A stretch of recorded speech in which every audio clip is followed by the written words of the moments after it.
South India shopping mall kilo sale అభిమానుల కోరికపై శ్రావణంలో కూడా ఆషాఢం ధరలకి.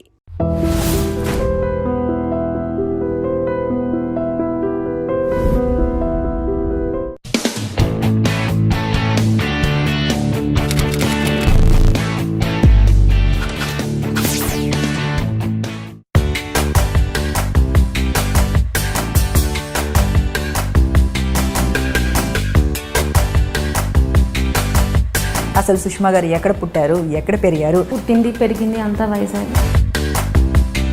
ఇక్కడికి ఇండస్ట్రీకి యాంకరింగ్ చేశాను ఫస్ట్ అని చెప్పారు కదా, స్టార్టింగ్ ఎంట్రీ. సో అది ఎలా జరిగింది? హైదరాబాద్ వచ్చి TV5లో జాబ్ చేసేదాన్ని. సీరియల్లో లీడ్గా చేస్తే టచ్ చేయాల్సి వస్తుంది, హగ్ చేసుకోవాల్సి వస్తుందని చెయ్యట్లేదు అని నాకు తెలిసింది. ఇది ఎంతవరకు నిజం? మా అబ్బాయి అడుగుతున్నాడు, మమ్మీ నువ్వు డాడీ పక్కన డ్యాన్స్ చేయాలి, వాళ్ళెవరి పక్కన ఎందుకు చేస్తున్నావు అన్నాడు. రవి గారు ఎలా ఎంట్రీ ఇచ్చారు నీ లైఫ్లోకి? సడన్ ఎంట్రీయా, హీరో ఎంట్రీయా, ఏం ఎంట్రీ? మీ లవ్ స్టోరీ ఏంటి చెప్పండి. సింపుల్గా చెప్పేస్తాను. సీరియల్స్ వైపు వచ్చినప్పుడు లేదు నేను హీరోయిన్గానే చేస్తాను, నేను లీడ్గానే చేస్తాను అని అనుకోవాలి మామూలుగా. అయితే మరి మీరు ఎందుకు ట్రై చేయలేదు? నేను హీరోయిన్ అవ్వాలి అని అయితే ఎప్పుడూ అనుకోలేదు. కాకపోతే మ్యారేజ్ అయ్యాక మాత్రం మా ఆయన పక్కన చేస్తే బాగున్నాయి హీరోయిన్గా అని అనుకున్నా. ఎన్ని నచ్చే క్వాలిటీస్ ఉన్న మీలో మీకు నచ్చని క్వాలిటీ కూడా ఏదో ఒకటి ఉండే ఉంటుంది. నచ్చని క్వాలిటీ అందరినీ నమ్మేస్తా. దానివల్ల అంటే ప్రాబ్లమ్స్ ఫేస్ చేశారా? మీ ఫేవరెట్ ప్లేస్ ఏంటి, హాలిడే స్పాట్? గోవా వెళ్ళాము ఫస్ట్ టైం నేను. మీపై వచ్చిన బిగ్గెస్ట్ కాంట్రవర్సీ ఏంటి? మనసు మమత అప్పుడు ఫేస్ చేస్తున్నారా క్యాస్ట్ ఫీలింగ్? కొంతమంది అంటారు కదా ఇండస్ట్రీలోనే ఇది అని, అలా అని కదా ప్రతి చోట ఉంటుంది. క్యాస్ట్ ఫీలింగ్ ఉందా ఇప్పటికీ? అప్పట్లో ఉండేది, మరి నేను ఫేస్ చేశాను. సీరియల్ లొకేషన్లో ఎప్పుడైనా ఎవరితోనా గొడవపడ్డ సందర్భాలు? ఒక అమ్మాయితో జరిగింది. డ్రెస్ చేంజ్ చేసుకున్నప్పుడు ఈ టిక్ టాక్స్ వల్లే డ్రెస్ చేంజ్ చేసుకుంటున్నాను, కొంచెంసేపు ఫోన్ పక్కన పెట్టండి అన్న. అటుపక్క రావట్లేదు, ఇలాగే తీసుకుంటున్నాము, నువ్వు అటు చేంజ్ చేసుకో అన్నారు. ఆ అమ్మాయి ఫోన్, మనం ఇప్పుడు ఫోన్ ఉంది అయితే ఇలా పెడతాం లేదా ఇలా పెడతాం, నేను ఇక్కడ ఉన్నా అటుపక్క ఉన్నా, ఇలా పెట్టింది. She is recording. ఇంత క్యూట్గా ఉన్న సుష్మాని చంపేయాలని ఎలా అనిపించింది చెప్పండి.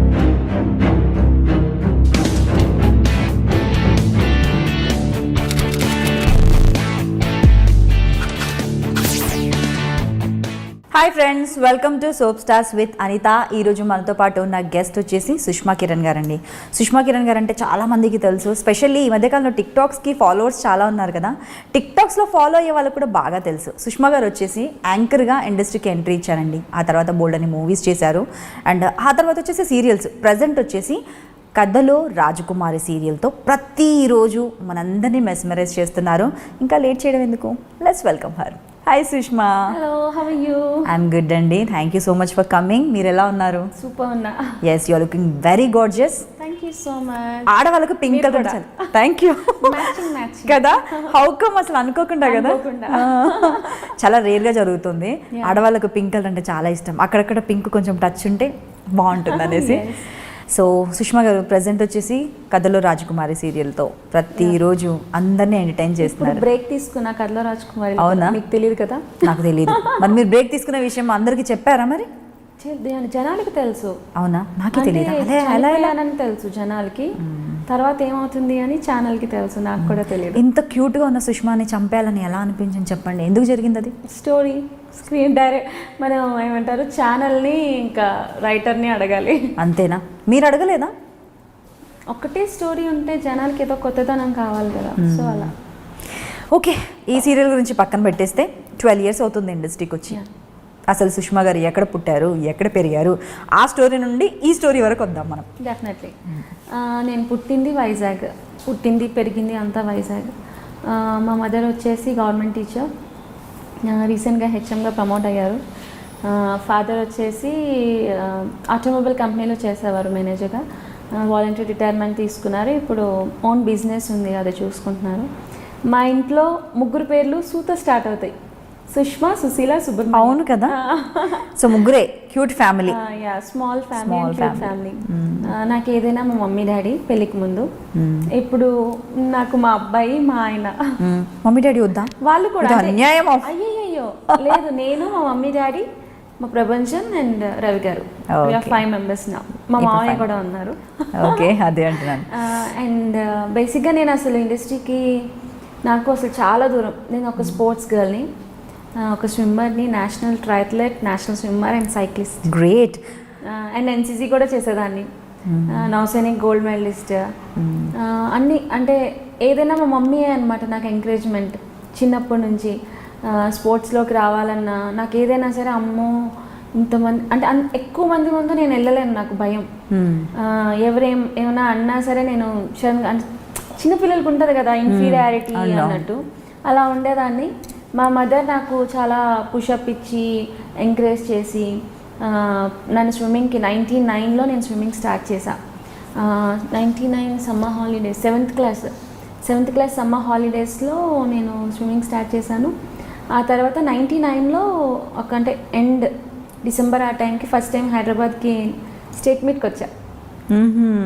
నాకు గుర్తు, స్కూల్లో ఎక్స్కర్షన్ కూడా ఫస్ట్ హైదరాబాద్ వెళ్ళా మమ్మీ డాడీ లేకుండా. తర్వాత ఈ స్టేట్ మీట్కి వచ్చాను హైదరాబాద్. అలా ఇంకా స్పోర్ట్స్లో నేషనల్స్ అవి వెళ్ళా. ట్రయథ్లాన్ అని ఒక ఈవెంట్ ఉంది, 51.5 kilometers, 1.5 kilometers swimming, 40K cycling, 10K running continuous చేయాలి 2.5 hours. అది చేసేదాని అనమాట. ఇప్పుడు చూస్తే నమ్మరు ఎవరు, ఈ అమ్మాయి చేసేదా మరీ చెప్తుంది అని అనుకుంటారు. అప్పుడు కొంచెం స్లిమ్గా ఫిట్గా ఉండేదాన్ని. సో నేను ఏదైనా చేస్తున్నాను అంటే చాలా హోల్ హార్టెడ్గా, అది నేను ఏమంటారు టాప్లో ఉండేటట్టే చూసుకుంటా. ఏదైనా చేశాను అని అంటే దాంట్లో ఫుల్ ఫ్లెడ్జ్డ్గా ఇన్వాల్వ్ అవుతా, లేకపోతే అసలు నేను చెయ్యను అనిస్తా. సో దేనికైనా కారణం మా పేరెంట్స్. నేను ఈ పొజిషన్లో ఉన్నానన్నా సరే దానికి కారణం మా parents. I'm thankful to them. అలా అనుకోకుండా నాకు ఒక స్మాల్ ఏమంటారు నేషనల్ ఇండియా క్యాంప్లో ఉన్నాను నేను చెన్నై. అప్పుడు స్ప్రెయిన్ వచ్చింది, లెగ్కి స్ప్రెయిన్ వచ్చింది. ఏంటి అని అర్థం కాలేదు, ఫీవర్ వచ్చింది, కాలు స్వెల్లింగ్ వచ్చేసింది. డాక్టర్ దగ్గరికి అది వెళ్తే ఇండియా క్యాంప్లోంచి వచ్చేసాను నేను మధ్యలోనే. ఎక్స్ట్రా గ్రోత్ అన్నారు. 8th class అనమాట అప్పుడు నేను. ఎక్స్ట్రా గ్రోత్ ఆపరేషన్ చేయాలి, ఆపరేషన్ చేస్తే తను మళ్ళీ రన్ చేయడం అది కష్టం అన్నట్టు మాట్లాడారు. 8th classలో ఒక సబ్జెక్ట్ ఉండేది, మనకి బోన్కి ఒక పక్క ఎక్స్ట్రా గ్రోత్ వస్తే ఇంకో వైపు కూడా ఎక్స్ట్రా గ్రోత్ వస్తే క్యాన్సర్ సంథింగ్ అని సినిమాల్లో చూపిస్తారు కదా. పాప నువ్వు బయట ఉండు, మీ మమ్మీ వాళ్ళతో మాట్లాడతామని అలా డాక్టర్ అన్నారనమాట. మా డాడీ అయితే ఇంకా రోజు ఏడ్చేవారు. సో భయపడిపోయారనమాట. నేను వెళ్ళి మమ్మీ వాళ్ళు వచ్చాక అడిగాను, మమ్మీ క్యాన్సర్ అన్నారా అన్నాను. అంటే చిచ్చి అదేం లేదు నాన్న, ఏం కాలేదు, ఎక్స్ట్రా గ్రోత్ ఆపరేషన్ చేయాలన్నారు, నువ్వు చిన్నపిల్లవు కదా భయపడతావని చెప్పి అలా నేను బయటకు వెళ్ళమన్నారు అని అన్నారనమాట. అన్న ఏం కాదులే మమ్మీ, ఎక్స్ట్రా గ్రోత్ వస్తే 2 పక్కల బోన్ ఎక్స్ట్రా గ్రోత్ వస్తేనే క్యాన్సర్, నాకు ఒక పక్కే వచ్చింది కదా నా యూస్ టు టెల్ అనమాట. సో ఇంకా దాని స్ప్రెయిన్ వల్ల నేను కొన్ని రోజులు చేసి ఇంకా ఇంటర్ ఆ టైంకి ఇంకా ఆపేసాను, అది పెయిన్ మరీ ఎక్కువ అవుతుంది అనేసి. సో అలా స్పోర్ట్స్కి కొంచెం దూరం అయ్యి ఇటు పక్క అనుకోకుండా వచ్చా. సో ఇప్పుడైతే ఓకే కదా, మీకేం ప్రాబ్లం లేదు, హెల్తీగానే ఉన్నాను. సో అలా స్పోర్ట్స్ అంటే మనకు యాక్చువల్లీ ఏంటంటే స్పోర్ట్స్ నుండి వచ్చిన వాళ్ళకు గెలుపు ఓటమిలు 2 ఈక్వల్గా ఉంటాయి. ఆ టైంకి కొంచెం అనిపించినా కూడా ఈసారి కాకపోతే నెక్స్ట్ టైం అన్న ఫీలింగ్ ఉంటుంది. సో అది ఎక్కడైనా పనికి వస్తుంది, అది చాలా హెల్ప్ అవుతుంది, లైఫ్లో హెల్ప్ అవుతుంది, అది కెరియర్లో హెల్ప్ఫుల్గా ఉంటుంది, స్పోర్టివ్గా తీసుకోవచ్చు ప్రతిదాన్ని. సో అది గ్రేట్ థింగ్ యాక్చువల్లీ. సో మీరు ఫేస్ చేశారా అలాంటివి ఏమైనా కూడా, ఏమైనా ఓడిపోవడము అయినా కూడా స్ట్రెంగ్త్ చాలా చేశాను నేను. నేషనల్ స్టేట్ మీటే అనమాట అది. స్టేట్ మీట్లో ఛాంపియన్షిప్, అది 3 gold 1 silver నాకు వచ్చింది. ఇంకో అమ్మాయికి 3 gold 1 bronze వచ్చింది. అంటే ఎక్కువ మెడల్స్ ఎవరికైతే వస్తాయో పాయింట్స్ వైజ్, గోల్డ్కి ఇన్ని పాయింట్స్, సిల్వర్కి ఇన్ని పాయింట్స్, బ్రాంజ్ వస్తే ఇన్ని పాయింట్స్ అని ఉంటుంది. పాయింట్స్ వైజ్ చూసుకుంటే టాప్ నాకు రావాలి, మ్యాన్ ఆఫ్ ది మ్యాచ్ లాగా, అందరిలో ఎవరు బాగా చేశారు అన్నది. సో ఆ టైంలో నాకు ఇవ్వలేదు, నేను చాలా ఫీల్ అయ్యా. అంటే నేను చాలా వర్కౌట్ చేశాను అనమాట. అప్పుడు చాలా కష్టపడి మార్నింగ్ అండ్ ఈవినింగ్ ప్రాక్టీస్కి వెళ్ళి, వైజాగ్లో మాకు సీఎం అన్న అని ఒక మాకు కోచ్ ఉండేవారు కాదు సైక్లింగ్కి. సీఎం అన్న అని ఒక అన్నయ్య ఉండేవాడు, తన పేరు సత్యనారాయణ, మేము సీఎం అన్న అంటాం. సీఎం తనకి మెడల్ ఏదో ఇచ్చారని చెప్పి. సో సీఎం అన్న మాకు మంచిగా ప్రాక్టీస్ చేయించాడు, ఫుల్ ఎలాంటి ఫామ్లో ఉన్నాం. మంచి నేషనల్స్కి వెళ్తే మెడల్ కొట్టేటట్టు ఫామ్లో ఉన్నాం. ఆ టైంలో నేను కొంచెం డిసప్పాయింట్ అయ్యా. అంటే మేబీ వాళ్ళు ఏమనుకున్నారో క్యాస్ట్ అయ్యి ఉండొచ్చు, అక్కడ కూడా క్యాస్ట్లు అవి చూస్తారు. కొంతమంది అంటారు కదా ఇండస్ట్రీలోనే ఇది అని, అలా అని కాదు, ప్రతి చోట ఉంటుంది. క్యాస్ట్ ఫీలింగ్ ఉందా ఇప్పటికీ? అప్పట్లో ఉండేది, మరి నేను ఫేస్ చేశాను. అంటే ఇప్పుడు ఇండస్ట్రీలో ఉన్నారు కదా, ఇప్పుడు ఫేస్ చేస్తున్నారా క్యాస్ట్ ఫీలింగ్? క్యాస్ట్ ఫీలింగ్ అంటే నా వరకు అయితే రాలేదు, ఉంటుంది ఎక్కడైనా ఉంటుంది, ఏమో మరి. Very bad. అయితే అప్పుడు కొంచెం నేను చాలా ఫీల్ అయ్యా. బట్ ఏంటంటే సరే నెక్స్ట్ టైం నేను ప్రూవ్ చేసుకుంటాను అని. మా హైదరాబాద్లో ఒక కోచ్ ఉండేవారు చందారెడ్డి సార్ అని, ఆ సార్ రాలేదు అప్పుడు. దానివల్ల అసోసియేషన్లో ఏవో ఉంటాయి కదా చిన్న చిన్న పాలిటిక్స్, వాళ్ళు ఊరు వాళ్ళకి ఇవ్వాలి ఏవో ఉంటాయి కదా, ఆ టైప్లో నాకు ఇవ్వలేదు. బట్ లైట్ తీసుకున్నా. మేబీ స్పోర్ట్స్లో ఉండడం వల్లే అంత స్పోర్టివ్గా తీసుకోవాల్సి వచ్చింది అని తీసుకోగలిగాను. సో అలా చిన్న చిన్నవి అయితే ఐ ఫేస్డ్, బట్ ఎప్పుడు అంత బాధపడలేదు. పాలిటిక్స్ ఒకే చోట ఉంటాయని అందరూ అంటారు, బట్ ప్రతి చోట ఉంటాయి. స్పెషల్లీ స్పోర్ట్స్లో కూడా చాలా ఉంటాయి. స్పోర్ట్స్ నుండి వచ్చిన వాళ్ళకి అది ఖచ్చితంగా తెలుస్తుంది ఎన్ని పాలిటిక్స్ ఉంటాయి, ఎన్ని ప్రాబ్లమ్స్ ఫేస్ చేయాల్సి ఉంటుంది అని. అంటే ఎవరికైనా ఉంటుందండి. అంటే ఎలా ఉంటుందంటే ఇప్పుడు మీకేమి మీ లైఫ్ బాగుంది, చక్కగా చేసుకుంటున్నారు, ఇండస్ట్రీ వాళ్ళకి కష్టాలు ఉంటాయి, జాబ్ చేసిన వాళ్ళకి కష్టాలు ఉంటాయి, ఎవరికైనా కష్టాలు ఉంటాయి, ఎవరి లైఫ్ వాళ్ళకి కష్టం. బట్ అది ఏదంటే మనం స్ట్రెస్ వచ్చిందని కొంతమంది సూసైడ్లు అవి చేసుకుంటారు కదా, అలా కాకుండా ఇది కాకపోతే మనకి ఫ్యూచర్ ఇంకా బాగుంటుందేమో అని అనుకొని వెళ్ళడమే ఉంటుంది. ప్రతి ఒక్కరికి ఒక టైం, ఒక బెటర్ లైఫ్ అనేది ఉంటుంది, మనం తీసుకునే దాన్ని బట్టే ఉంటుంది. అండ్ మిమ్మల్ని చూస్తుంటే ఎప్పుడు అనిపిస్తుంది, ఎప్పుడు చూసినా కూడా, ఏ షోస్లో చూసినా కూడా, అండ్ ప్రతి చోట కూడా స్మైలీ ఫేస్తో కనిపిస్తుంటారు.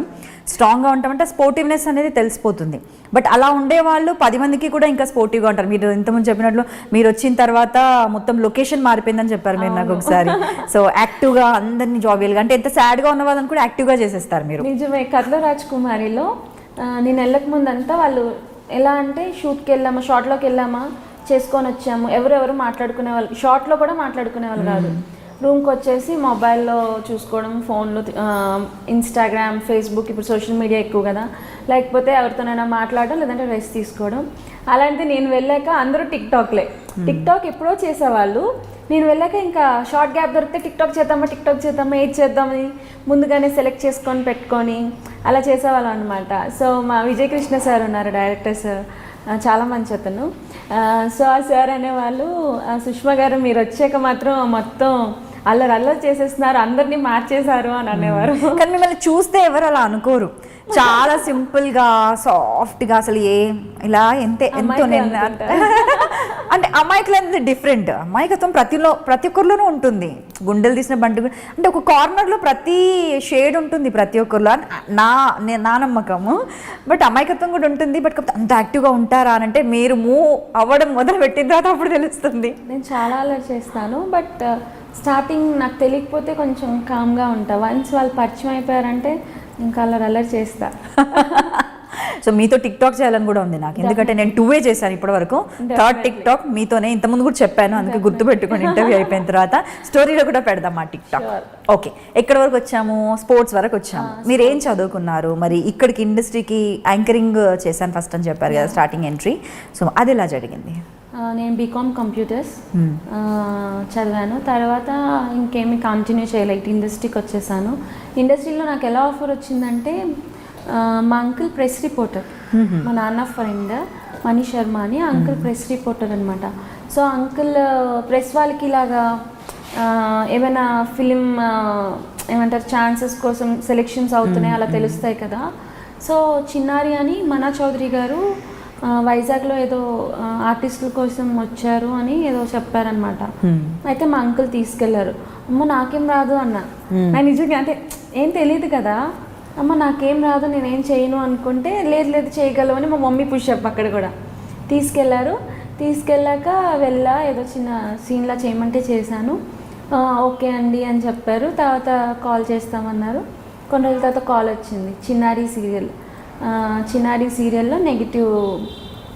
అప్పట్లో కొంచెం ఇక్కడి వరకే హెయిర్ ఉండేది నాకు, కొంచెం టాంబాయ్లా ఉండేదాన్ని అనమాట, స్పోర్ట్స్ కదా. సో నెగిటివ్ షేడ్ అది అని అంటే, సరే అప్పట్లో నేను 2000కి చేశాను ఫస్ట్ ఎంట్రీ. నేను 2000 పర్ డే వచ్చాను హైదరాబాద్. మా మమ్మీ నాతో పాటు వచ్చేవారు. సో అలాగా చిన్నారి serial is the my first ఇండస్ట్రీలోకి రావడానికి కారణం అది. వైజాగ్ నుంచి చేసేదాన్ని, ఏమైనా షూట్ ఉంటే ఇక్కడికి వచ్చి చేసి మళ్ళీ వెళ్ళిపోయేదాన్ని అనమాట. సో అలా స్టార్ట్ చేసా కెరియర్. ఆ తర్వాత అనుకోకుండా వైజాగ్లో ఒక ఇది పెట్టారు, వర్క్షాప్. సడన్గా గుర్తురాలేదు. ఆడిషన్ లాగే ఒక వర్క్షాప్ పెట్టారనమాట. మా బ్రదర్ ఆర్జే అక్కడ రెడ్ ఎఫ్ఎంలో చేసేవాడు. సో అప్పుడు మా అన్నయ్య నేను వెళ్ళాం సరదాగా, అంటే ఎలాగో అప్పుడు చిన్నారి చేశాను కదా, సో కొంచెం ఇంట్రెస్ట్ వచ్చింది నాకు యాక్టింగ్ మీద, ఇంకా ఫుల్ ఫ్లెజ్డ్గా నేర్చుకుందాము అన్నట్టు వెళ్ళాము ఆ వర్క్షాప్కి. సో అక్కడ వచ్చిన అతను TV5లో అతను చేసేవారు అనమాట. సో అమ్మ నువ్వు చాలా యాక్టివ్గా ఉన్నావు, అండ్ అన్ని యాక్టింగ్ బాగా చేస్తున్నావు, డ్యాన్స్ బాగా చేస్తున్నావు, యాంకరింగ్ చేస్తావా, యాంకరింగ్ ఇంట్రెస్ట్ ఉందా అన్నారు. యాంకరింగ్ అంటే పర్లేదమ్మా మేము చేయించుకుంటాము, ఇంట్రెస్ట్ ఉంటే చెప్పు అని అన్నారు. సరే అండి అని చెప్పి అప్పుడు నేను హైదరాబాద్ వచ్చా. ఇయర్ నాకు కరెక్ట్ గుర్తులేదు, 2007 అనుకుంటా, 2007 హైదరాబాద్ వచ్చాను. హైదరాబాద్ వచ్చి TV5లో జాబ్ చేసేదాన్ని. మూవీస్ మస్తీ అని ఒక ఫిలిం బేస్డ్ సెగ్మెంట్ ఒకటి ఉండేది, ఎంటర్టైన్మెంట్ సెగ్మెంట్. ఆ మూవీస్ గురించి అవి చెప్పేదాన్ని. సో అది నా స్టార్టింగ్ యాంకరింగ్ అని అంటే. సో అలా స్టార్ట్ చేసి అనుకోకుండా కింగ్ఫిషర్ సూపర్ స్టార్ అని స్టార్ మా వాళ్ళు ఒక కాంటెస్ట్ పెట్టారు. వాటికి అలా వెళ్ళడం వల్ల నాకు కొత్త బంగారు లోకం వచ్చింది. కొత్త బంగారు లోకంలో కూడా క్యారెక్టర్ చాలా బాగుంటుంది, బాగా రిజిస్టర్ అయిన క్యారెక్టర్, అందరికీ కూడా చాలా మంది అడుగుతూనే ఉంటారు కదా. అవును. ఓకే. ఈ కింగ్ఫిషర్ సూపర్ స్టార్ కన్నా ముందు జీ తెలుగు అన్వేషణ అని ఒక కాంటెస్ట్ అయింది, దాంట్లో చేశాను. ఫైనల్స్ వరకు వెళ్ళాము. అయితే ఇంకా అది సీరియల్ కోసం అన్నమాట, టాలెంట్ హంట్ లాగా, ఝాన్సీ గారు యాంకర్. సో దాంట్లో ఫైనల్స్ వరకు వెళ్ళాను, విన్ అవ్వాల ఉంటుంది కదా, ఓటమి అన్నది ఎక్కడైనా ఉంటుంది. సో విన్ అవ్వలేదు. ఓకే ఏం చేద్దాం నెక్స్ట్ అని ఆలోచిస్తాను. అంటే ఇంక ఇటు వచ్చేసాను నేను. ఎగ్జామ్స్ ఏమైనా ఉంటే వెళ్ళి చదువుకుంటూ రాస్తూ ఉండేదాన్ని. ఇటు ఇండస్ట్రీ కొంచెం ఏమంటారు, ముఖానికి మేకప్ వేస్తే ఆబ్వియస్లీ మళ్ళీ వెళ్ళడానికి ఇష్టపడరని ఏదో సామెత ఉంది కదా, ఖచ్చితంగా ఏంటో తెలియదు. ఆ టైప్లో కొంచెం ఇంట్రెస్ట్ వచ్చింది నాకు. స్టార్టింగ్ అయితే ఇంట్రెస్ట్ ఉండేది కాదు, అలా ఇంట్రెస్ట్ వచ్చింది. సో కింగ్ఫిషర్ సూపర్ స్టార్ అని స్టార్మాలో ఇలాగే ఆడిషన్ కేకా మూవీకి అని తేజ గారు కండక్ట్ చేశారు. సో దానికి వెళ్ళా. హైదరాబాద్లో చాలామంది వచ్చారు. దాంట్లో నేను హైదరాబాద్లో టాప్కి వెళ్ళాం. హైదరాబాద్లో టాప్కి వెళ్ళినప్పుడు దిల్ రాజు సార్ వచ్చారు జడ్జ్గా, లలిత కళాతోరణంలో అయింది. అప్పుడు దిల్ రాజు సార్ మరి అనుకున్నారేమో ఈ అమ్మాయి బాగా చేస్తుంది అని. అక్కడ హైదరాబాద్లో కూడా టాప్ నేను వచ్చా. టాప్ 2లో నేను, త్రినేత్రుడు అని ఇద్దరు అబ్బాయిలు, ఇంకో అబ్బాయి, త్రినేత్రుడు నేను, ప్లస్ వేరే వేరే డిస్ట్రిక్ట్స్ నుంచి వస్తారు కదా, వాళ్ళందరికీ కాంపిటీషన్లా పెట్టి క్వార్టర్ ఫైనల్స్, సెమీఫైనల్స్ అలా పెట్టి ఫైనల్స్ అలా చేశారనమాట. సో దానికి వెళ్ళాక నాకు కింగ్ఫిషర్ కొత్త బంగారు లోకం వచ్చింది. సో అలా అనుకోకుండా అదృష్టం శాతం నాకు కొత్త బంగారు లోకం మూవీ వచ్చింది. ఓకే. సో బాగుంది అది, అందులో కూడా. దాని తర్వాత సినిమాలు కంటిన్యూ చేయలేదు ఎందుకు మీరు? సినిమాలు కంటిన్యూ చేయలేదు అని అంటే లైక్ ఒకటి ఫేస్ చేశాను, అంటే ఒక్కదాన్ని వచ్చేదాన్ని. అందరూ ఏం చెప్తారు, జాగ్రత్త ఇండస్ట్రీ అంటే అని అంటారు. అందుకని కొంచెం భయం వేసేది. ఏమైనా వస్తే అమ్మో వీళ్ళు ఇలాగేమో వాళ్ళు అలాగేమో అని ముందే నేను భయం పడిపోయింది చేసేస్తూ ఉంటాను అనమాట. ఎందుకులే అని.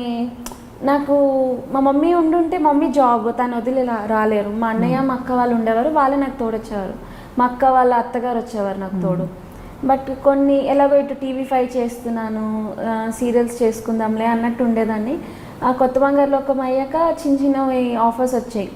చిన్న చిన్న క్యారెక్టర్స్ చేయడం ఎందుకు, అంత పెద్ద క్యారెక్టర్ వచ్చాక అన్నీ కూడా ఆలోచించా. తర్వాత గోలా అని ఒక మూవీ చేశా, అది రిలీజ్ అవ్వలేదు. ఇప్పుడు కీర్తి వితిక ఉంది కదా, వితిక, నేను, నందు, గీతా మాధురి వాళ్ళ హస్బెండ్, ఇంకా ఎవరో ఉండేవారు, నాకు వీళ్ళిద్దరే గుర్తున్నారు. హ్యాపీ డేస్ టైప్లో అనమాట. అది ఒక మూవీ స్టార్ట్ అయింది, అది అనుకోకుండా స్టాప్ అయిపోయింది అనమాట. మా హస్బెండ్ కూడా, అంటే రవి గారు నాకు అప్పటికే పరిచయం. సో రవి గారు వద్దులే ఆ మూవీ చెయ్యొద్దు అన్నట్టు అంటే, ఆ విషయంలోనే మా మమ్మీకి రవి గారికి పెద్ద ఫైట్ అయిపోయింది. మా అమ్మాయిని చేయించవా అది ఇది అని అంటే, మా రవి గారు అన్నారు ఈ మూవీ కనుక రిలీజ్ అవుతే నేను ఇండస్ట్రీ మానేస్తానండి, వదిలేస్తాను. ఈ మూవీ రిలీజ్ అవ్వదు, అలాంటి మూవీ కోసం కష్టపడడం ఎందుకు, మళ్ళీ తనంతా కష్టపడి పేమెంట్ ఇవ్వకపోతే వేస్ట్ కదా అని రవి గారు అన్నారనమాట. సో ఓకే అని చెప్పి ఆ సినిమా అక్కడ వదిలేసాను నేను. ఇంకా అక్కడ నుంచి సీరియల్స్ అవి అలా చేస్తూ ఉండేదాన్ని. రవి గారి కాన్ఫిడెన్స్ చాలా, అసలు ఒక ఎస్టిమేషన్ ఏదైనా అనుకున్నారంటే రవి గారు ఏది ఎస్టిమేట్ చేసినా అంటే ఇలా అవుతుంది అని చెప్తారు కదా, అది అవుతుంది, అదేంటో మరి ముందే చెప్పేస్తారు. రవి గారిని ఇంటర్వ్యూ అడిగితే ఒకటి అన్నారులేండి, నాకు అదే గుర్తొస్తుంది. నేను ఇంటర్వ్యూకి వస్తే అనిత గారు అన్ని నిజాలే మాట్లాడాల్సి వస్తుంది, అబద్ధాలు చెప్పరు. అయ్యో మాట్లాడాలంటే అయ్యో మాట్లాడండి నాకేం ప్రాబ్లం లేదంటే వద్దులేండి, అడిగినందుకు మీరు ఎక్కువగా జనాల్లోకి నెగిటివ్ అయిపోతారు, మాట్లాడినందుకు నేను అవుతానేమంటే మీరు భయపడుతున్నారా రవి గారు అంటే భయం ఏం లేదు, but just take some time అన్నారు. సరే తీసుకోండి, మీకు ఎంత టైం కావాలో అంత తీసుకోండి, బట్ ఇంటర్వ్యూ మాత్రం ఖచ్చితంగా నిజాలు మాట్లాడితే అంతకన్నా అందరికి నచ్చింది నిజాలు మాట్లాడు. అఫ్ కోర్స్ నిజమే, కాకపోతే ఏం చేస్తాం తప్పదు కదా, ఇప్పుడు అలవాటు ఎక్కువ ఉంటారు నిజాలు మాట్లాడు. అఫ్ కోర్స్ ఉంటారు, బట్ కాకపోతే ఉన్న కొద్ది మంది ఫ్రెండ్స్ అయినా లాంగ్ టర్మ్ ఉంటారు కదా. నేను మాట్లాడాను యాక్చువల్లీ, నేను రవి గారితో మాట్లాడినప్పుడు ఇదే అన్నాను, ఫేస్ చేసిన వాళ్ళకి తెలుస్తుంది. అఫ్ కోర్స్ నిజమే అది, కాకపోతే ఎనిమిస్ ఎక్కువ ఉంటారు, బట్ కాకపోతే ఉన్న కొంతమంది ఫ్రెండ్స్ అయినా కూడా లైఫ్ లాంగ్ ఉంటారు, అది కూడా ఉంది నిజాలు మాట్లాడాలి. నాకైతే చైల్డ్హుడ్ ఫ్రెండ్స్ ఎప్పటికైనా అంటే కల్మషం లేకుండా ఉంటారు. స్కూల్ ఫ్రెండ్స్ ఉంటారు కదా, వాళ్ళు ఎప్పటికీ కల్మషం లేకుండా, ఎందుకంటే అది అక్కడే ఆగిపోతుంది, ఆ ఏజ్ ఆ ఫ్రెండ్షిప్ ఎక్కడైతే స్టార్ట్ అవుతుందో అది అక్కడే ఆగిపోతుంది, కాబట్టి ఇంకా కన్నింగ్నెస్ అనేది అలా ఉండదు, అందులో ఉండదు. When we grow up and work and pressures politics, వాళ్ళు మనకి ఎప్పుడైనా సపోర్టివ్గా వస్తారు కూడా, అది డిఫరెంట్ అసలు ఆ ఫ్రెండ్షిప్ అనేది, ఇంకా దాని మీదకి ఏది రాదు. అండ్ మీరు లీడ్స్ ఎందుకు ట్రై చేయలేదు సీరియల్స్లో? సరే మూవీలో అంత మంచి క్యారెక్టర్ చేశారు కదా, మూవీలో అంత పెద్ద పెద్ద క్యారెక్టర్స్ చేయకపోయినా కూడా సీరియల్స్ వైపు వచ్చినప్పుడు లేదు నేను హీరోయిన్గానే చేస్తాను, నేను లీడ్గానే చేస్తాను అని అనుకోవాలి మామూలుగా అయితే, మరి మీరు ఎందుకు ట్రై చేయలేదు? ఎప్పుడు అనుకోలేదు, ఏదైనా ఏ క్యారెక్టర్ చేసినా అది మన టాలెంట్, అంటే మనం ప్రతి క్యారెక్టర్ చేయగలం అన్నట్టు ఉండాలి కదా. నేను హీరోయిన్ అవ్వాలి అని అయితే ఎప్పుడు అనుకోలేదు, కాకపోతే మ్యారేజ్ అయ్యాక మాత్రం మా ఆయన పక్కన చేస్తే బాగున్నాయి హీరోయిన్గా అని అనుకున్నా. ముందు ఎప్పుడు అనిపించలా హీరోయిన్ అవ్వాలి నేను అన్నట్టు ఏమీ అనిపించలా. ఏదైనా అడిగితే సరే అంటే మేబీ అప్పుడు నేను చిన్నగా అనిపించి ఉండొచ్చు, ఈ అమ్మాయి సిస్టర్ క్యారెక్టర్కి సూట్ అవుతుంది అలా అనిపించవచ్చు, అలాగే చేశాను. ఈవెన్ రవి గారికి నేను సిస్టర్గా కూడా చేశాను, అభిషేకం సీరియల్లో మా ఆయనకి నేను రాఖీ కట్టాను కూడా పెళ్ళికి ముందు, అంటే అది షూటింగ్. ఓకే ఓకే ఓకే, పెళ్ళికి ముందు కదా ఆయన.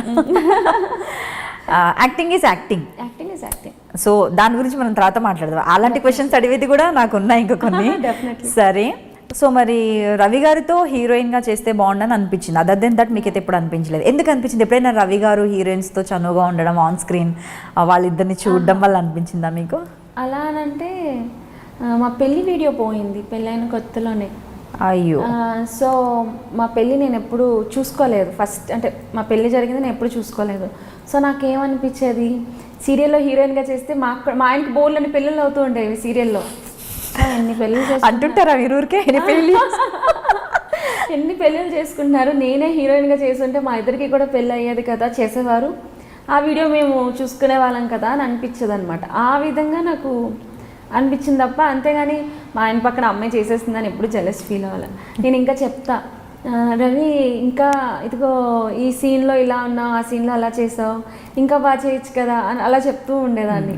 నాకు ఇష్టం కూడా, ఈ హీరోయిన్ బాగాలేదు, ఈ హీరోయిన్ బాగుంది, తినే ఇద్దరు జోడీ బాగుంది, ఈ హీరోయిన్ అయితే బాగుండు, అలా కూడా చెప్పేదాన్ని. గ్రేట్, అదే యాక్టింగ్ అంటే యాక్టింగ్. ముందుగానే తను ఆ ప్రొఫెషన్ కాబట్టి నాకు నో అబ్జెక్షన్. సరే, ఇప్పుడు వచ్చింది సరే క్వశ్చన్, ఎప్పుడు అడగాలనుకున్నా ఇప్పుడు వచ్చేసింది. మరి అది ప్రొఫెషన్, అది ఆ రిక్వైర్మెంట్, మీ జోడీ బాగుంది, హీరోయిన్ బాగుంది అని అన్నప్పుడు మరి మీరు సీరియల్లో లీడ్గా చేస్తే టచ్ చేయాల్సి వస్తుంది, హగ్ చేసుకోవాల్సి వస్తుందని చెయ్యట్లేదు అని నాకు తెలిసింది. ఇది ఎంతవరకు నిజం? మరి యాక్టింగ్ ఈజ్ యాక్టింగ్ కదా, ఇప్పుడు లీడ్గా చేయాలనుకున్నప్పుడు తప్పదు, అట్లీస్ట్ అంటే ఓ కిస్ సీన్ వరకు కాకపోయినా కూడా హగ్ సీన్స్ అయితే ఉంటాయి. జనరల్లీ ఫ్రెండ్స్ ఎవరైనా అనుకుంటే కూడా వీ హగ్, సో అక్కడ ఏ కల్మషం అనేది ఉండదు. అంటే అలాంటి ఫ్రెండ్స్ ఉన్నప్పుడు, మనం అలాంటి వాళ్ళు అనుకున్నప్పుడు, అదే ఎందుకంటే మళ్ళీ దానికి అండర్లైన్ చెప్తున్నా కదా, నేను ఇంత ఓపెన్గా ఉన్నా సరే కొంచెం ఎక్కడో కొంచెం ఆర్థోడాక్స్ టైప్లో ఉంటా. ప్లస్ ఇంకోటి ఏంటి అంటే, నేను మా హస్బెండ్ కలిసి ఇది ఒక ప్రేమ కథ చేసాం సీరియల్, అందులో తనే నేను హగ్ చేసుకోవాలి, నాకు అంతమంది ముందు హగ్ చేసుకోవాలంటే మా ఆయన్ని నేను హగ్ చేసుకోవాలన్నా నాకు సిగ్గేసింది. అంటే ఏమో మరి నలుగురిలో అలా చేయకూడదు. ఆర్థడాక్స్ అంటారా దీన్ని? నా ఫీలింగ్ ఏంటంటే బియాండ్ ఒక నలుగురిలో అలా ఎలా చేసేస్తామని. ఏమో మరి నాకు సిగ్గు. నేను చెప్పా కదా కొంచెం షై, నాకు ఇన్ఫీరియారిటీ అని. మేబీ అదేమో తెలీదు. ఏమో మరి మా అబ్బాయి కూడా అడుగుతాడు నన్ను. ఇప్పుడు నేను ఒకవేళ రవి గారితో కాకుండా ఎవరితోనైనా డ్యాన్స్ షో పరివార్ లీగ్ అయింది, అందులో వేరే వాళ్ళతో డ్యాన్స్ చేయాల్సి వచ్చింది. చేయాల్సి వచ్చినప్పుడు చేస్తాను, ఇంకా కాదు అనను, ప్రొఫెషన్ కాబట్టి. సో చేయాల్సి వచ్చింది. మా అబ్బాయి అడుగుతున్నాడు, మమ్మీ నువ్వు డాడీ పక్కన డ్యాన్స్ చేయాలి, వాళ్ళెవరి పక్కన ఎందుకు చేస్తున్నావు అన్నాడు. అంటే అమ్మ వాడెంత 7 years కూడా ఇలా అడిగాడు ఏంటి అంటే అది యాక్టింగ్ కదా నాన్న అందుకు అని చెప్పా. ఇంకేం చెప్తాను అంటే నేను అంత స్పాంటేనియస్గా నాకు ఏదైనా మైమరిపించి చెప్పడం కూడా రాదు సీరియస్లీ. అంటే నేనే షాక్ అయ్యాను, అమ్మో వీడు ఇంకా ఏం చెయ్యొద్దా అంటే చెయ్యొద్దు నువ్వు, వేరే వాళ్ళతో చెయ్యొద్దు నువ్వు. జనరల్గా అమ్మాయిలకి ఇన్సెక్యూర్ ఫీలింగ్ అంటుంటారు, బట్ అబ్బాయిలకి డాడీ చెయ్యొచ్చా అంటే పర్వాలేదు డాడీ నువ్వు మాత్రం చెయ్యకు అని అన్నాడు. బాబోయ్ 7 years అబ్బాయి అన్ని మాట్లాడుతున్నాడా? మా వాడు చాలా మాట్లాడతాడు బాబోయ్. పిల్లలు చాలా ఫాస్ట్ ఉన్నారు. అయితే కష్టం, మీరు చేయకపోవడమే బెటర్ మీ ఫీలింగ్. మీకు అది ఎక్కడో ఉండిపోతుంది, ఇంకా మీకే ఉండిపోతుంది. ఎందుకంటే అంటే ఇప్పుడు నాకైతే హీరోయిన్ అయ్యి నా దృష్టిలో హీరోయిన్ అంటే స్లిమ్గా ఉండాలి. నేనైతే స్లిమ్గా లేను. అండ్ ఎలా అంటే చాలా స్లిమ్గా నాకు చిన్నపిల్లలా ఉండాలనేది హీరోయిన్. ఓకే, సీరియల్స్లో ఇప్పుడు వస్తున్న వాళ్ళు కూడా అలాగే ఉన్నారు.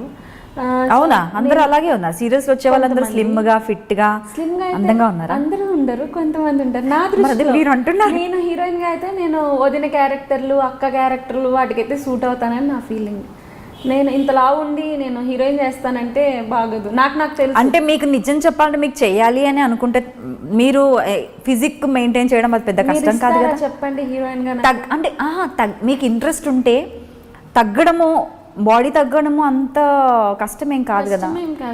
కానీ మీకు ఇంట్రెస్ట్ లేదు ఫస్ట్ థింగ్, అది మెయిన్. అది రీజన్ అయితే ఫిజిక్ అని అనకండి, ఎందుకంటే అందరూ కూడా ఫిజిక్ కూడా బాగుండాలి. అంటే నా ఫీలింగ్ ఇప్పుడు కొంచెం స్లిమ్ గా మరి ఉంటే బాగుంటుంది. మెయింటైన్ చేయాలి కంపల్సరీ. హీరోయిన్ అంటే మిగతా వదిన క్యారెక్టర్లు అవే ఇప్పుడు మెయింటైన్ చేస్తున్నారు. అలాంటి హీరోయిన్ అన్నది చాలా కాంపిటీషన్. నేనే కనుక ప్రొడ్యూసర్ని అయితే అందంగా ఉన్న అమ్మాయిని, ఫిజిక్ అంటే కొంచెం స్లిమ్గా హోమ్లీగా ఉన్న అమ్మాయినే పెడతాను, లావుగా ఉన్న అమ్మాయిని పెడతాను.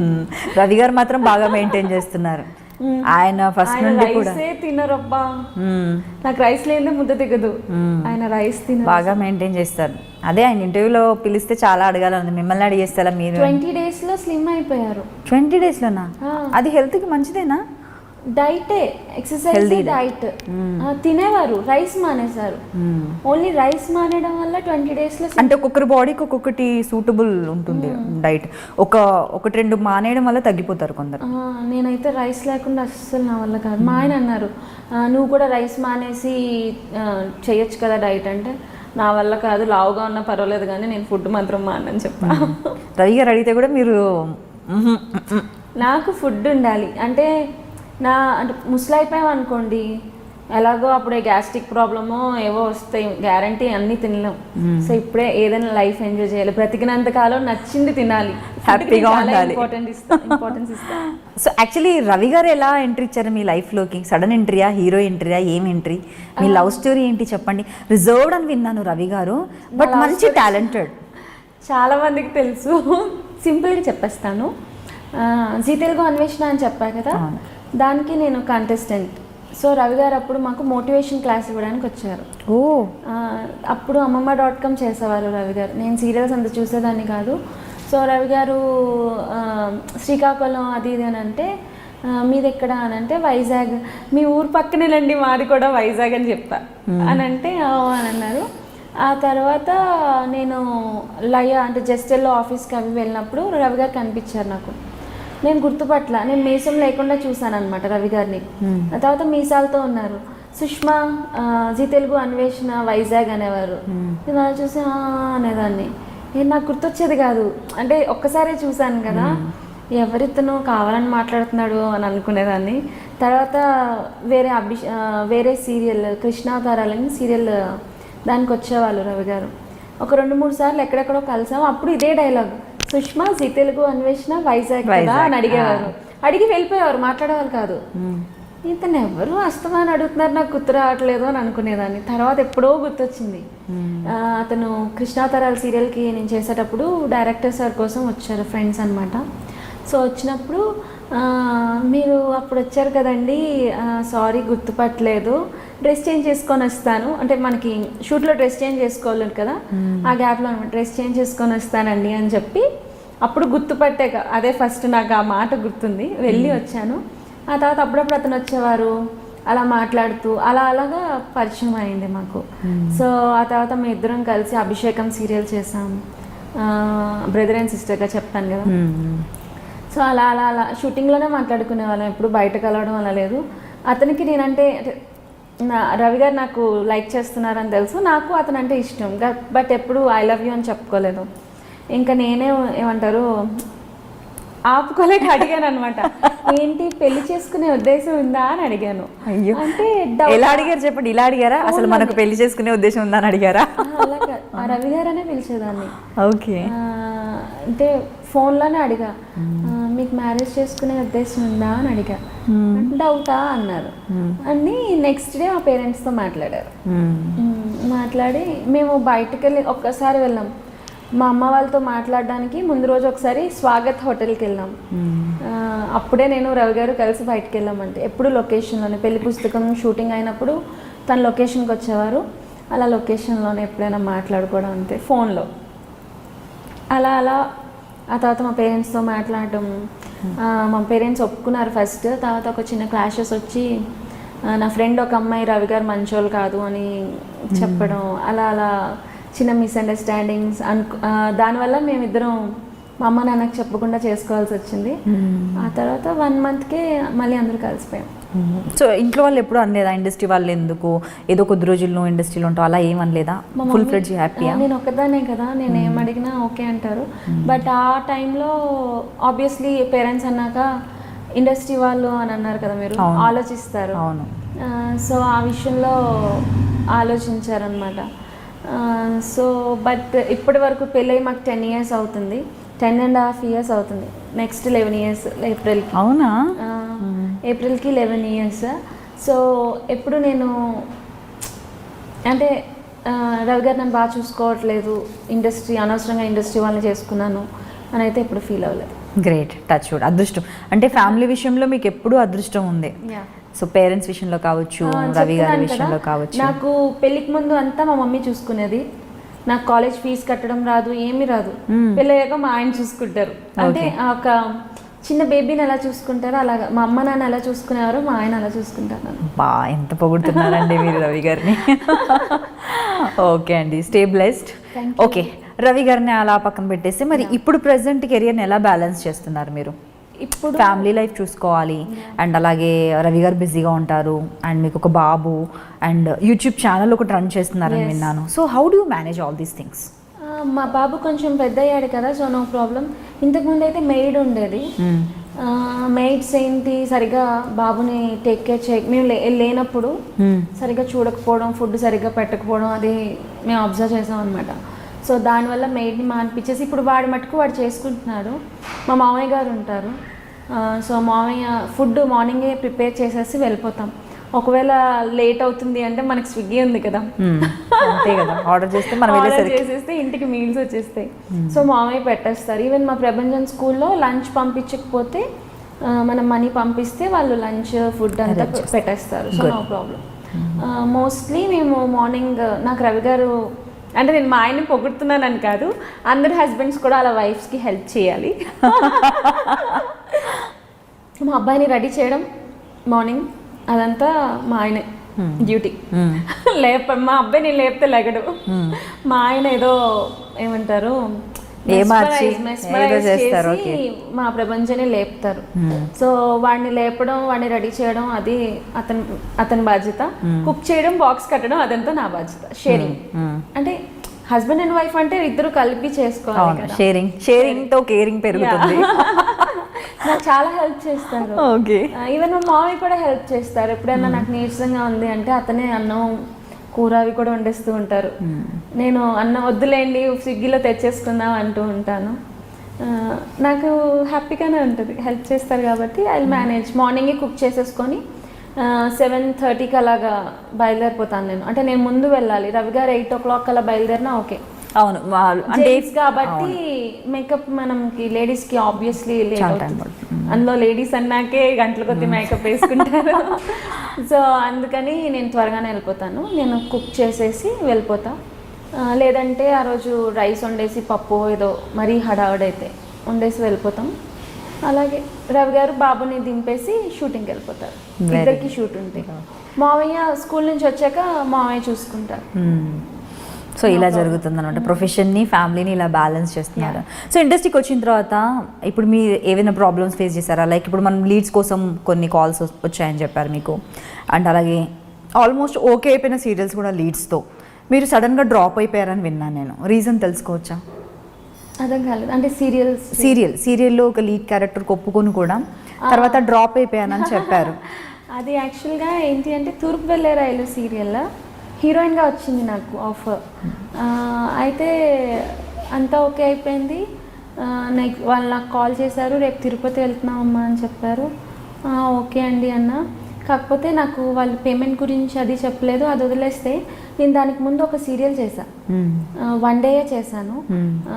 ఆ సీరియల్లో ఎవరైతే ఉన్నారో ఒక హయ్యర్ అథారిటీ వాళ్ళు నాకు ఫోన్ చేసి వేరే మూవీ ఆఫర్ ఉందమ్మా, హీరోయిన్ హ్యాండ్ ఇచ్చింది, అర్జెంటుగా నువ్వు ఇప్పుడు రావాలి అన్నారు. రాత్రి 11 అయింది కదండి, ఇప్పుడు ఎందుకు అన్నా. అంటే లేదమ్మా అర్జెంటుగా రా, రేపటి నుంచి షూట్ అన్నారు. లేదండి రేపు మార్నింగ్ వస్తాను, ఇప్పుడు లేట్ అయిపోయింది అని చెప్పి నేను ఇంటికి వెళ్ళిపోయాను. నెక్స్ట్ డే నాకేమి నిజంగా అంత ఎమర్జెన్సీ ఉంటే నెక్స్ట్ మార్నింగ్ రావాలి కదా, నాకు మార్నింగ్ కాల్ రాలేదు. సో నేను ఆ సీరియల్ కూడా క్విట్ చేసేసాను అనమాట. క్విట్ చేసినప్పుడు ఈ తూర్పు వెళ్ళే రైలు సీరియల్లో అక్కడ ఒక అతన్ని నేను చూశాను. అతనే ఇక్కడ చూశాను నేను. చెప్పాను కదా కొత్త ఇండస్ట్రీ భయం. సో నేను అతను ఏంటి అన్నది నాకు ఏమీ తెలీదు. మేనేజరో డైరెక్షన్ డిపార్ట్మెంట్ ఏమీ తెలీదు.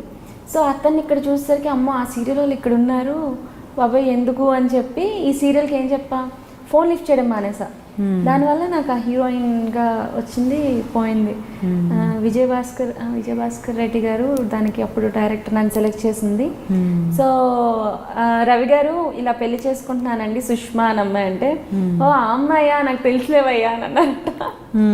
అంటే నేను ఆ సీరియల్కి హ్యాండ్ ఇచ్చా.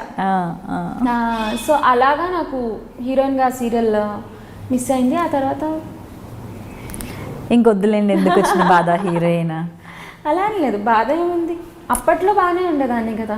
అంటే లేదు అంటే మీరు అలా ఫిక్స్ అయిపోయారు కదా, ఎలాగో నాకు కొన్ని రెస్ట్రిక్షన్స్ ఉన్నాయి హీరోయిన్ గా వద్దు. పెళ్ళి అవ్వలేదు కాబట్టి రెస్ట్రిక్షన్స్ లేవు.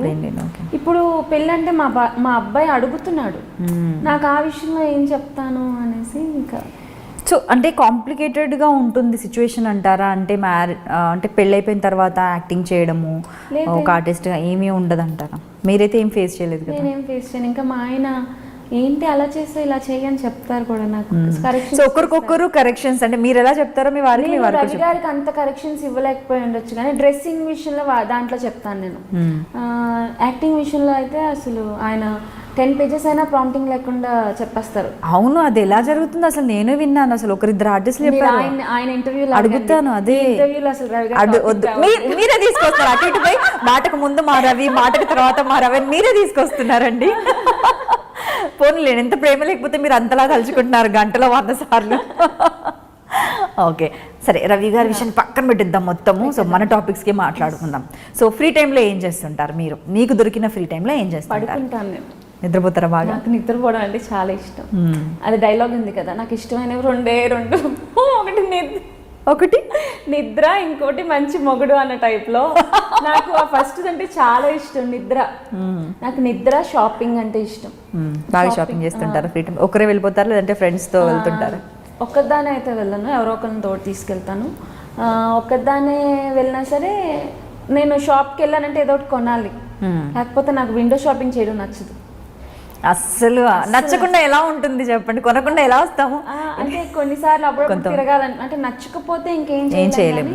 అయ్యో పాపం వెళ్ళాం కదా, వెళ్ళి తీసుకోకపోతే ఎలాగా అని ఫీల్ అవుతాను నేను. బట్ కంపల్సరీ షాపింగ్ అంటే చాలా ఇష్టం నాకు. షాపింగ్ అంటే డైలీ వెళ్ళమన్నా సరే ఇష్టం. నీకు ఇన్ని డబ్బులు ఇచ్చేసి కొనుక్కో అంటే ఓకే అంటారు. అవును, మరి రెడీగా ఉన్నారు ఇక్కడ అందరూ రోజు షాపింగ్ డబ్బు. కానీ నిజంగా ప్రతి ఒక్కరికి 90% 99% లేడీస్కి షాపింగ్ అంటే ఇష్టం ఉంటుంది కదా. చాలా పర్టికులర్ ఉంటారు, వేరే ప్రపంచం ఏది లేకున్నా పర్లేదు, కాదు ఏదైనా సరే షాపింగ్ చేసిస్తాను. నాకు ఏదైనా ఇష్టమే కొనడం, కొనాలి, ఖర్చు పెట్టడంలో ఫస్ట్ ఉంటాను. కానీ ఏంటో అసలు పొదుపు చేయడానికి లేడీస్ అంటే పొదుపు అంటారు. నేను అనుకునేదాన్ని నాలోనే మిస్టేక్ ఉందా, నేను ఎందుకు పొదుపు అంటే నేను అనుకునేదాన్ని నాలోనే మిస్టేక్ ఉందా, నేను పొదుపు చేయలేకపోతున్నానే, బాగా షాపింగ్ చేస్తానే, బాగా ఖర్చు పెడతానే. కొంతమంది చేస్తారు పొదుపు. చేస్తారా? ఎవరండి బాబు? ఎవరు చూసినా నాకు కనిపించే చుట్టూ ఉంటారు. నా ఫ్రెండ్స్లోనే ఉన్నారు వాళ్ళు. ఒకటి కొనాలంటే ఇప్పుడు నేనేంటి, ఇది నచ్చింది, ఇయర్ రింగ్ నచ్చింది అనుకోండి, ఇందులో ఉన్న కలర్స్ అన్నీ తీసేసుకుంటా. అంటే ఎందుకు అన్ని అలా తీసేసుకుంటా అంటే ఎప్పుడైనా మిగిలి ఉంటుంది మనకి, ఎప్పటికైనా పనికి వస్తుంది అంటే ఇందులో ఒక కలర్ తీసుకో, వేరేది ఇంకో ఏదైనా తీసుకో అని చెప్తారు. మా ఫ్రెండ్స్ ఎలా అంటే ఆలోచిస్తారు ఇది కొనేటప్పుడు అవసరమా లేదా అని. నేను ఆలోచించిన బాగుందా తీసేసుకుందాం మనం. వాడను మళ్ళీ, కొంటాను కొన్ని అయితే వాడను కూడా వాడను, బట్ కొనడం ఇష్టం నాకు. Okay, collection. సో మీకు బాగా ఫేవరెట్ సీరియల్ మీరు యాక్ట్ చేసిన దాంట్లో క్యారెక్టర్ వైజ్గా సాటిస్ఫాక్షన్ ఉంటుంది కదా కొన్ని క్యారెక్టర్స్? కృష్ణావతారాలు సీరియల్ నాకు చాలా ఇష్టం. చందు అని చేశాను. ఆ సీరియల్ అంటే నాకు చాలా కామెడీ ఉంటుంది. నాకు బేసిక్గా కామెడీ టైప్ అంటే కొంచెం నచ్చుతుంది, ఆడవడాలు వాటికన్నా. అదంటే చాలా ఇష్టం. రీసెంట్గా అంటే కాంచనమాల సీరియల్లో కూడా నాకు ఇష్టం. ఎందుకు అంటే ఏదైనా డిఫరెంట్గా నెగిటివ్ షేడ్స్ని ఎక్కువగా పాజిటివ్గా చేశాను. పాజిటివ్ బబ్లీగా ఉండే క్యారెక్టర్స్ అలాంటివి చేశాను తప్ప నెగిటివ్ తక్కువ. కాంచనమాల సీరియల్లో నెగిటివ్ చేశాను. సో నాకు నచ్చుతుంది ఆ సీరియల్ కూడా. అంటే సీరియల్ లొకేషన్లో ఎప్పుడైనా ఎవరితోనా గొడవపడ్డ సందర్భాలు ఉన్నాయి? అంటే సీరియల్ అనగానే డిఫరెంట్ మెంటాలిటీస్ ఉంటుంటాయి. రకరకాల మనుషులతో మనం వర్క్ చేయాలి. ఒకరోజు ఒక లొకేషన్లో మనకు 40 మంది ఉండొచ్చు, 50 మంది ఉండొచ్చు, 100 మంది కూడా ఉండొచ్చు. So serial is no more small, పేరుకే స్మాల్ స్క్రీన్. కాకపోతే వర్క్ విషయంలో జనాలు మనం చాలా మందితో వర్క్ చేయాలి, అందరితో స్ట్రెస్ లేకుండా రిలాక్స్డ్గా మాట్లాడాలి, అది అలా నవ్వాలి పీస్ఫుల్గా. సో ఎప్పుడైనా కూడా గొడవపడ్డ సందర్భాలు ఉన్నాయా? మర్చిపోలేంటాయి. గొడవలు అన్నాక అవుతాయి కదా కామన్. మీకు కోపం వస్తుందా? నాకు త్వరగా రాదు. కోపం వస్తే మాత్రం పీక్స్లో ఉంటుంది. అంత త్వరగా కోపం అయితే రాదు. గొడవ అయితే జరిగింది. చెప్తారా? ఒక అమ్మాయితో జరిగింది. డ్రెస్ చేంజ్ చేసుకున్నప్పుడు ఈ టిక్టాక్స్ వల్లే, వాట్ ఎవర్ టిక్టాక్స్ దీనివల్లే డ్రెస్ చేంజ్ చేసుకుంటున్నాను, కొంచెంసేపు ఫోన్ పక్కన పెట్టండి అన్న. అటుపక్క రావట్లేదు, ఇలాగే తీసుకుంటున్నాము, నువ్వు అటు చేంజ్ చేసుకో అన్నారు. నేను ఇంకా అక్కడ ఎలా చేంజ్ చేసుకుంటా చెప్పాను, నేను వినలేదు. సరే నేను శారీ పట్టుకొని బాత్రూంలోకి వెళ్ళి చేంజ్ చేసుకున్నా. పిన్స్ మర్చిపోయానని మళ్ళీ వచ్చా. మళ్ళీ వస్తే చెప్తుంటే అర్థం చేసుకోరేంటి మీరు, మినిమం కామన్ సెన్స్ కదా అని అన్నా సరే హెయిర్ డ్రెస్సర్ అంది, మేడం మీ వైపు రావట్లేదులేండి మేడం అని అంటే నేను అన్నా, నువ్వు మధ్యలో మాట్లాడుకు, నేను నీతో మాట్లాడట్లేదు, హెయిర్ డ్రెస్సర్లా ఉండు అన్నా. అంటే ఆ కోపంలో ఎవరిని ఏమంటామో కూడా తెలియదు కదా. అలా అన్నాను. అన్నాక ఆ అమ్మాయి ఫోన్, మనం ఇప్పుడు ఫోన్ ఉంది అయితే ఇలా పెడతాం లేదా ఇలా పెడతాం, నేను ఇక్కడున్నా అటుపక్కున్నా ఇలా పెట్టింది, షీఈస్ రికార్డింగ్ ఫోన్. అంటే నాకు చాలా బాధ అనిపించేసింది, ఏంటి ఆమె అలా చేస్తుంది అని. అడగలేదు నేను. డ్రెస్ టక్క చేంజ్ చేసుకుని బయటకు వెళ్ళా. నా కో ఆర్టిస్ట్ వాళ్ళతో అన్నాను, ఇలా జరిగింది, రవి గారికి చెప్తే పెద్ద గొడవ అయిపోతుంది, నాకు భయం వేస్తుంది అని అన్నాను. అయినా సరే నేను రవి గారికి చెప్పాను, మేనేజర్ గారికి పిలిపించాను, ఇలా జరిగిందండి, అమ్మాయిని మొబైల్ ఇమ్మనండి, నేను చెక్ చేస్తాను అన్నా. సేమ్ సిచ్యువేషన్ వేరే ఆర్టిస్ట్తో ఆ అమ్మాయికి అయ్యింది. అయ్యి ఈ అమ్మాయిని మార్చకుండా అనుకోకుండా అమ్మాయిని మార్చారు. అదే సిచ్యువేషన్ నాకు అయింది రికార్డింగ్. సో డ్రెస్ చేంజ్ చేసేటప్పుడు అలా రికార్డింగ్ చేయడం కరెక్ట్ కాదు కదా. నేను గట్టిగా అడిగితే, నువ్వే అసలు అలాంటివి చేస్తావు, ముందు నీ ఫోన్ చూపించు అని అంటే, నా ఫోన్ చూపిస్తాను, నీ ఫోన్ కూడా చూపించు అన్న. నా ఫోన్ చూపించే లోపల అమ్మాయి ఫోన్లో డిలీట్ చేసేసింది. డిలీట్ చేసి పెద్ద గొడవ చేసింది అనమాట.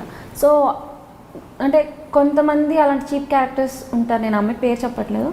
That's the situation I faced. ఆ తర్వాత అమ్మాయిని చేంజ్ చేసేసారు. అంటే అందరితో ఇలాగే బిహేవ్ చేస్తుందని చెప్పి అమ్మాయిని చేంజ్ చేసేసారు. చాలా ప్రాబ్లమ్స్ ఇలాంటి ఫేస్ చేస్తున్నాం కదా ఫోన్స్ వచ్చిన తర్వాత. మొబైల్స్ వచ్చాక అది అంటే మీటింగ్ లో కూర్చుంటే కూడా చాలా మట్టుకు చాలా సార్లు మొబైల్ చేతిలో పట్టుకుంటే వాళ్ళు చాటింగ్ చేస్తున్నారా, మనను వాళ్ళు క్యాప్చర్ చేస్తున్నారా, ఫొటోస్ తీస్తున్నారా తెలియదు. ఇప్పుడు ఏదైనా మీటింగ్కి వెళ్తాం అనుకోండి, ఏ ఆఫీస్కి వెళ్ళినా కూడా ఎవరితో మాట్లాడుతున్నా కూడా ఆపోజిట్ లో కూర్చుంటే భయం వేస్తుంది చేతిలో మొబైల్ ఉంటే. ఇట్స్ రియల్లీ అంటే టెక్నాలజీ ఒక విధంగా ప్లస్, ఒక విధంగా మైనస్. యాక్చువల్ మీరు చెప్పిన సిచ్యువేషన్ డ్రెస్ చేంజ్లో కాదు, కానీ మాట్లాడే విషయాల్లో నేను చాలాసార్లు ఫేస్ చేశాను. బట్ నేను అనలేదు అంటే డ్రెస్ చేంజ్లో అనకుండా ఉండలేము, చాలా హారబుల్ గొడవ అయిపోయింది. చెప్పాను కదా కోపం. అప్పటికి నేను కూల్గా వెళ్దాము, ఎందుకులే గొడవ అన్నట్టు కూల్గానే అడిగా. తను సీరియస్ అయింది, ఇంకా నేను సీరియస్ అయ్యాను, అది పెద్ద ఇష్యూ అయిపోయింది. అంటే సేమ్ సిచ్యువేషన్ ఇంకో అమ్మాయికి అయ్యేసరికి మనకి వాళ్ళు ఏం చేసినా కొంచెం ఆలోచిస్తాం, ఏంటి అమ్మాయి ఇలా పెట్టింది అని. అమ్మాయి రికార్డ్ చేసింది లేదు అన్నది మనకి సెకండరీ. బట్ అంతకుముందు అమ్మాయికి రికార్డ్ చేసింది అన్నప్పుడు అమ్మో మనకి చేస్తుందేమో అని ఒక భయం అయితే ఉంటుంది. But what ever tick talks ఏమైనా చేసేటప్పుడు నేనంటే అది చేసుకోండి కాదు, కొంచెం డ్రెస్ చేంజ్ చేసేటప్పుడు అయితే ఆపండి అంటాను. అదైతే అంటే ఒక అమ్మాయి అయినప్పుడు మినిమం కామన్ సెన్స్, ఎదుట ఆడవాళ్ళని కూడా రెస్పెక్ట్ ఇవ్వడం. ఇప్పుడు మనమే రెస్పెక్ట్ ఇచ్చుకోకపోతే వేరే వాళ్ళ దగ్గర నుండి మనం ఎలా ఎక్స్పెక్ట్ చేస్తాం? అండ్ స్పెషల్లీ క్యాప్చర్ చేయడం, తెలియకుండా ఇష్టం లేకుండా ఫోటోలు తీయడము ఆడవాళ్ళవి, యాంకర్స్ ఆర్టిస్ట్. ఎవరైనా ఫోటో తీసినా నచ్చదు, ఎందుకంటే మనం ఇష్టం అంటే ఫోటో అంటే సర్దుకొని చీర సర్దుకొని చెప్పి తీసుకోవాలి. అది ఇష్టం వచ్చినట్టు ఫ్యాన్స్ అని టకా తీసేస్తూ ఉంటారు. మనం అక్కడ పొజిషన్ ఎలా ఉందో, చీర సరిగ్గా ఉందో లేదో అది మనకి తెలీదు. వాళ్ళకేముంది తీసేస్తారు, మళ్ళీ పెట్టేస్తారు. ఇది చాలా ఇరిటేటింగ్ ఇష్యూ, ఇదో పెద్ద టాపిక్ అసలు. చెప్పకుండా ఫొటోస్ తీయడం అనేది చాలా ఆర్టిస్టులు అందుకే ఒప్పుకోరు ఎవరైనా. అంటే యారోగెంట్ అని అనుకుంటారు, కానీ మా ప్రాబ్లం ఇది. అంటే మేము సరిగ్గా అలర్ట్గా ఉండి ఫొటోస్ తీయడం అనేది డిఫరెంట్. సో అలర్ట్నెస్ లేకుండా ఫొటోస్ తీయడం అనేది అది ఫేస్ చేసేదే చాలా ఫ్రీక్వెంట్, చాలా తక్కువ ఈ టాపిక్ రావడం. బట్ కాకపోతే వచ్చింది కాబట్టి చెప్తున్నా, అందరూ ఫేస్ చేసే ప్రాబ్లం అది. మోస్ట్ ప్రాబ్లమ్ ఇండస్ట్రీలో ఫేస్ చేసే. కొంతమంది చెప్పరు, ఎందుకంటే అది కూడా చెప్పే విషయం అంటారు, కానీ అది చాలా ఇరిటేటింగ్ విషయం. అది అర్థంగా చాలా డిస్టర్బ్ చేస్తుంది మైండ్ని. డ్రెస్ చేంజ్ అప్పుడు, మీటింగ్లో అప్పుడు కూర్చున్నప్పుడు వాళ్ళు పట్టుకుంటూ చాటింగ్ చేసినట్టుండి వీడియోస్ కాల్ రికార్డ్ చేయడం. వై ఇప్పుడు ఉన్న నిజాలు మాట్లాడ. ఇంకొకటి ఏంటంటే నిజాలు మాట్లాడకూడదు, అదొకటి. మనం కూడా ఇంతకుముందు కూడా మాట్లాడుకున్నాం, నిజాలు మాట్లాడితే ఎనిమీస్ ఎక్కువైపోతారు. బట్ అలా ఉంటేనే బాగుంటుంది. కాకపోతే ఉన్న ఫ్రెండ్స్ అయినా లాంగ్ లైఫ్ ఉంటారు, జెన్యూన్ మెంబర్స్ మనతో ఉంటారు, జెన్యూన్ కాని వాళ్ళు ఉండరు. సో అలా లొకేషన్లో మాత్రం గొడవ జరిగిందంటారు. సో రియల్ లైఫ్లో వచ్చేసి మీరు హ్యాపీగా ఉన్న సిచ్యువేషన్ ఎప్పుడు మర్చిపోలేండి? నేను ఎప్పుడు హ్యాపీగా ఉంటా, అది నాకు అనిపిస్తుంది. బట్ నా నవ్వు కూడా కొంచెం డిఫరెంట్గా ఉంటుంది. మా ఫ్రెండ్స్ అందరూ ఏంటి అలా నాతో అనుకొని అని అంటారు. ఏమో నేను ఎప్పుడు మోస్ట్లీ ఉన్న టైంలో హ్యాపీగా ఉండాలనే చూస్తాను. నాకు మరీ బాధగా అనిపిస్తే నేను పడుకుంటా, బాధ అనిపిస్తే ఏడుస్తాను, పడుకుంటాను, నాకు మర్చిపోతా వెంటనే. మళ్ళీ దాని గురించి గుర్తు తెచ్చుకోను. హ్యాపీ సోల్ అనుకోవాలి. ఎందుకంటే గుర్తురాకపోవడం, తొందరగా మర్చిపోగలగడం ఒక వరం యాక్చువల్గా కదా. మళ్ళీ దాన్ని రిపీటెడ్గా దాని గురించి ఆలోచించే పని ఉండదు, పాజిటివ్గా ఉండొచ్చు. ఎప్పుడు ఏమైంది అని అంటే ఎప్పుడు ఏడ్చాను అని అంటే ఎప్పుడు ఏడ్చినా సరే నాకు గుర్తుండదు అంత. ఏంటి ఎప్పుడు ఏడ్చాను, ఎక్కువ బాధపడ్డాను అన్నట్టు అలా ఆలోచిస్తా, మర్చిపోతాను, అంతగా హార్ట్ తీసుకోండి. సో ఒక క్యారెక్టర్ ఒప్పుకునేటప్పుడు ఏం చూస్తారు ఫస్ట్? మీరు క్యారెక్టర్ చూస్తారా, ప్రొడక్షన్ చూస్తారా, డైరెక్టర్ని చూస్తారా? ప్రొడక్షన్ చూస్తాను, క్యారెక్టర్ చూసుకుంటాను. అంటే మనకి ఇంత కష్టపడుతున్నాం, పేమెంట్స్ టైం టు టైం రావాలి. పెద్ద బ్యానర్స్ అనుకోండి, అన్నపూర్ణ, ఆర్కా అలాంటివి అయితే మనకు టైం టు టైం ఇచ్చేస్తూ ఉంటారు. సో ప్రొడక్షన్ చూసుకుంటాం. అండ్ మన రోల్ ఎలా ఉంది, అక్కడ కొన్ని నెగిటివ్ ఒకటి చెప్తారు, అక్కడికి వెళ్ళాక వేరే జరుగుతూ ఉంటాయి. అంటే వాళ్ళని అనేది ఏం లేదు. సీరియల్ ఎలా అంటే రేపు అంటే ముందు రోజే వస్తుంది మనకి. ఈరోజు టెలికాస్ట్ అవ్వాల్సింది 1 day ముందే అప్పుడప్పుడు సీన్లు ఓకే అవుతూ ఉంటాయి. అంటే సీరియల్స్ చెప్తున్నా, అంటే ఆర్టిస్టుల ప్రాబ్లం, డేట్స్ ప్రాబ్లం అయి ఉండొచ్చు, స్క్రిప్ట్ ప్రాబ్లం అన్నీ ఉంటాయి. ఛానల్ ఓకే చేయాలి స్క్రిప్ట్ని. సో క్యారెక్టర్ బాగుండాలి. నేను అంటే కొన్ని చేస్తాము, వెనకతలు జూనియర్ ఇంత మంచి పొజిషన్కి వచ్చి వెనకతలు జూనియర్ ఆర్టిస్ట్లో నించోబెడతారు, చాలా బాధ అనిపిస్తుంది. సీరియల్స్లో కూడా నించుంటే డైలాగ్ ఉండదు, ఏముండదు. అంతే, అలా 2-3 ఇంపార్టెన్స్ ఉంటాయి. అందరికీ ఇవ్వలేరు, బట్ మినిమం ఒక ఆర్టిస్ట్ని మంచి ఆర్టిస్ట్ని పెట్టారు అంటే వాళ్ళకి ఇంపార్టెన్స్ ఉంటేనే పెట్టాలి, లేకపోతే నార్మల్ చిన్న ఆర్టిస్ట్ని పెడితే అట్లీస్ట్ వాళ్ళకైనా డబ్బులు వస్తాయి కదా, మాకు ఇంత ఇచ్చి వేస్ట్ కదా అని నా ఫీలింగ్. ఏదైనా క్యారెక్టర్ అది బాగుంది లేదు అన్నది చూసుకుంటాను. సో అలా ఇప్పుడు టైమింగ్స్ చూసుకుంటాను నేను. నేనైతే 9 దాటితే చేయను అంటాను, మ్యాక్స్ 10. 9 అన్నా అంటే 10 వరకు ఓకే. మరి కొంతమంది 1-2 వరకు చేస్తారు కొన్ని, అంటే చెప్పలేము. అలా నేను చేయలేను, అంటే మా బాబు ఉన్నాడు కదా, సో 9 to 9 చేస్తా. ఓకే. సో ఎప్పుడైనా ఇలా సీరియల్ మధ్యలో వదులుకున్న సందర్భాలు ఉన్నాయి, అంటే టైం ఇష్యూ కావచ్చు, మనీ ఇష్యూ, మీరు చెప్పినట్టు డైలాగ్స్ ఇంపార్టెన్స్ లేకుండా వదిలేరా? వదిలేసాను నేను. ఒక సీరియల్ పెళ్లి పుస్తకం అని నాకు పేమెంట్ సరిగ్గా ఇచ్చేవారు కాదు, నాకే కాదు చాలా మందికి ఇవ్వలేదు, అది వదిలేసాను. ఇంకోటి నాకు ఇష్టమైన సీరియలే వదిలేసా, కృష్ణావతారాలు. లేట్ అవుతుంది అని చెప్పాను ముందే నేను, మానేస్తానండి అని. అంటే వాళ్ళు అలాగే అంటారు, మానరు అని అనుకున్నారు. అలా అంటారా అని చెప్పి మానేసాను. అంటే మేము అంటే ఏమంటారు, మరీ లేట్ అయిపోయేది, 12 అలా అయిపోయేది. ఎంత లేట్ అంటే స్ట్రెయిన్ అయిపోతాం, మళ్ళీ మార్నింగ్ మా ఫేస్లు పాడైపోతే మళ్ళీ ఏంటి ఇలా ఉన్నారని అంటారు. సో అందుకని లేట్ నైట్స్ అయితే చెయ్యనని చెప్పాను, లేట్ అయ్యేది. బట్ అదొకటి వదిలేసుకుని అంతే, ఆ రెండే. సో ఇప్పుడు వచ్చేసి స్పెషల్లీ ఇండస్ట్రీలో కూడా చూసుకుంటే అంటే ఆర్టిస్టులు అంటే యూనివర్సల్ లాగా ఆర్టిస్ట్ని ఎక్కడ నుండైనా రావచ్చు. బెంగళూరు నుండి రావచ్చు, చెన్నై నుండి రావచ్చు, బాంబే నుండి రావచ్చు. ఇక్కడ వాళ్ళు కొంచెం ఎంతో తక్కువ మంది కంపేర్ టు తమిళ ఇండస్ట్రీలో చూసుకుంటే ఎక్కువ మటుకు అక్కడ వాళ్ళనే తీసుకుంటారు. అండ్ నేటివిటీకి దగ్గరగా ఉంటాయి సీరియల్స్, చాలా న్యాచురల్గా ఉంటాయి. సో ఇంతకుముందు ఉంటాయి కదా అని చెప్పేదాన్ని, బట్ నేను చూస్తున్నాను కాబట్టి చాలా న్యాచురాలిటీ చాలా దగ్గరగా ఉంటాయి. అండ్ యాక్టింగ్కి బాగా స్కోప్ ఉంటుంది, అండ్ విన్నదాని ప్రకారం పంక్చువాలిటీ ఉంటుంది, చాలా రెస్పెక్ట్ ఉంటుంది ఆర్టిస్ట్కి, కేరింగ్, ఇన్ని ఉంటాయి. సో మరి వాటితో కంపేర్ చేసినా చేయకపోయినా ఈ ఇండస్ట్రీలో ఇప్పుడు మన తెలుగు ఇండస్ట్రీలో వచ్చేసి బయటి వాళ్ళు ఎక్కువగా వస్తున్నారు. ఎందుకంటారు రీజన్? అంటే మీరు ఇప్పుడు 12 yearsగా వర్క్ చేస్తున్నారు, మీరు కూడా మంచి క్యారెక్టర్స్ చేయాలని మీకు ఉంటుంది, స్కోప్ ఉంటుంది, టాలెంటెడ్ పర్సన్. మీతో పాటు మీకు రవి గారు సపోర్ట్, ఆయన కూడా చాలా టాలెంటెడ్ పర్సన్. ఏదైనా ఉన్నా వెంటనే మీకు మిస్టేక్స్ కూడా చెప్తుంటారు. ఒకరికొకరు సపోర్ట్ మీరు, ఇది చాలా స్ట్రెంగ్త్ యాక్చువల్గా. సో మీరు ఏమనుకుంటున్నారు, అసలు ఎందుకు వస్తున్నారు అంటున్నారు బయట నుండి? ఎందుకు వస్తున్నారు అని అంటే టాలెంట్ లేదంటారా ఇక్కడ? టాలెంట్ లేక కదా, చాలామంది టాలెంట్ ఉండి ఆఫర్స్ లేక వెయిట్ చేస్తున్నారు. మేబీ మరి బెంగళూరు వాళ్ళు నచ్చుతున్నారు, బెంగళూరు వాళ్ళు పెట్టుకుంటున్నారు. ఇన్నాళ్ళు హీరోయిన్స్ వచ్చేవారు, ఇప్పుడు హీరోస్ క్యారెక్టర్ ఆర్టిస్టులు అందరూ బెంగళూరు వాళ్ళే. మన తెలుగు వాళ్ళేమో చెప్పాను కదా జూనియర్ ఆర్టిస్టులు వెనకతలు నించుంటారని. వెనకతల జూనియర్ ఆర్టిస్ట్ కూడా ఏం తక్కువ కాదు పాపం, వాళ్ళు చాలా కష్టపడతారు. మన తెలుగు వాళ్ళు ఏంటంటే బ్యాక్గ్రౌండ్ ఆర్టిస్ట్ అంటాం చూడండి, డైలాగులు లేకుండా నించునే ఆర్టిస్టులా అయిపోయాము. చాలా తక్కువ మంది హీరోయిన్స్ కూడా నాకు తెలిసి వేలల్లో లెక్క పెట్టేయచ్చు, మహా అయితే 10 మంది కూడా ఉండరు మన తెలుగు హీరోయిన్. సీరియల్స్లో చెప్తున్నా, సినిమా అన్నది నాకు నోవే కనెక్టెడ్. అంటే సినిమాలో అంటే చాలామంది ఉన్నారు బయట వాళ్ళు కూడా, బట్ సీరియల్స్లో తెలుగు వాళ్ళు ఉండి కూడా అదర్ స్టేట్స్ నుంచి తెచ్చుకుంటున్నారు. నేను చెప్పినంత మాత్రాన ఏమి చెయ్యరు, బట్ ఏమో అది కొంచెం దానివల్ల చాలామంది వర్క్ లేకుండా ఐడల్గా ఉండిపోవాల్సి వస్తుంది. చాలామంది ఏమంటారు స్ట్రగుల్ అవుతున్నారు. చాలామంది టాలెంటెడ్ పీపుల్ ఉన్నారు, కొత్త వాళ్ళు కూడా వస్తున్నారు. కొత్త వాళ్ళకి కూడా తెలుగు వాళ్ళు అంటే ఒకప్పుడు తెలుగు వాళ్ళు రావట్లేదు అందుకని వేరే వాళ్ళని తెచ్చుకున్నాం అనేవారు. ఇప్పుడు తెలుగు వాళ్ళు వస్తున్నా సరే పెట్టుకోవట్లేదుగా. I feel bad. అంటే బెంగళూరు వాళ్ళు నాకు కూడా ఫ్రెండ్స్ ఉన్నారు, బట్ ఎంత లేదన్నా ఇప్పుడు బెంగళూరు అయ్యుండి ఇప్పుడు ఒక షోకి ఏదైనా ఎలా అంటే బెంగళూరు అందరూ ఒక దగ్గర ఉంటారు, వాళ్ళందరూ కలిసి ఒక గ్రూప్గా మాట్లాడుకుంటారు కన్నడలో వాటిలో. ఎంత లేదన్నా వాళ్ళ యూనిటీ వాళ్ళకి ఉంటుంది. బట్ తెలుగు వాళ్ళు మరేమో చెన్నైలో అసలు ఎలా చేయరంట చాలామంది. ఇప్పుడు ఏదో స్ట్రిక్ట్గా పెట్టారంట తెలుగు బెంగళూరు వాళ్ళని అక్కడ కూడా తీసుకొస్తున్నారని. కార్డు లేనిదే ఒప్పుకోము, అసోసియేషన్ వాళ్ళు ఏదో పెడుతున్నారంట స్ట్రిక్ట్గా రూల్స్. అదర్ స్టేట్ వాళ్ళు రాకూడదు, ఇక్కడ వాళ్ళకి ఎంకరేజ్ చేయాలి అని. మన వాళ్ళు ఎప్పుడు అలాగా అవుతుందో అంటే రీజన్ అంటే ఏదో ఒకటి మీకు తెలిసి ఉంటుంది కదా. అంటే అక్కడ బెంగళూరు నుండి వచ్చే వాళ్ళలో టాలెంట్ ఎక్కువ ఉంది, తెలుగు వాళ్ళలో సరిగా టాలెంట్ లేదు, మెయింటైన్ చేయడం ఏదైనా ఉందా? లేదంటే టైం రెస్ట్రిక్షన్స్ మన వాళ్ళు పెడతారు కాబట్టి వాళ్ళకు ఎలాగో వాళ్ళు అక్కడ నుండి వస్తున్నారు కాబట్టి అలా ఏమైనా? మేబీ అది నాకు తెలియదు కరెక్ట్గా, బట్ నేనేమనుకుంటున్నానంటే మన వాళ్ళు ఇప్పుడు నేనే ఉన్నాను 9 to 9 చేస్తానంటే తర్వాత చేయను అంటాను. ఎందుకంటే మన లోకల్ ఇంటికి వెళ్ళిపోవాలి, ఇంట్లో పనులు ఉంటాయి.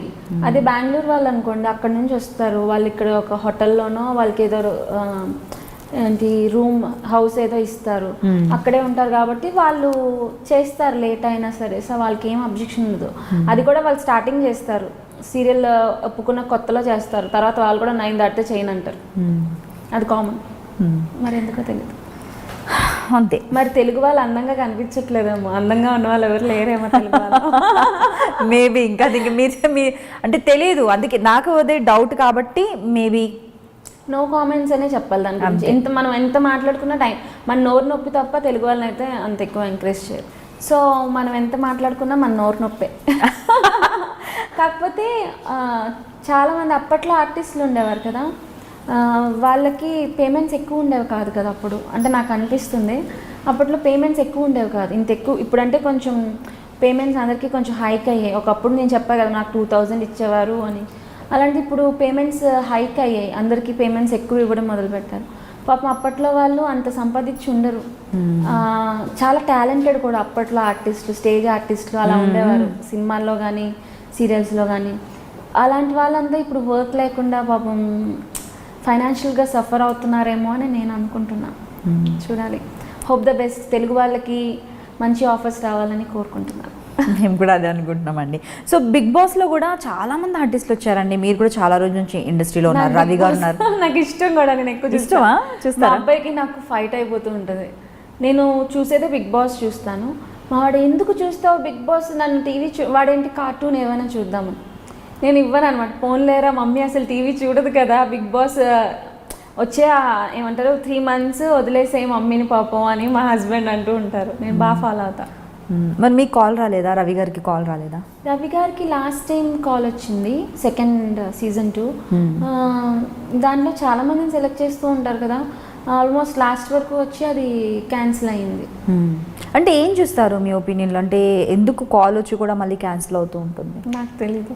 నాకు కాల్ వచ్చి తన విషయం క్యాన్సిల్ అయ్యాక చెప్పారు, అంతవరకు నాకే చెప్పలేదు మా ఆయన.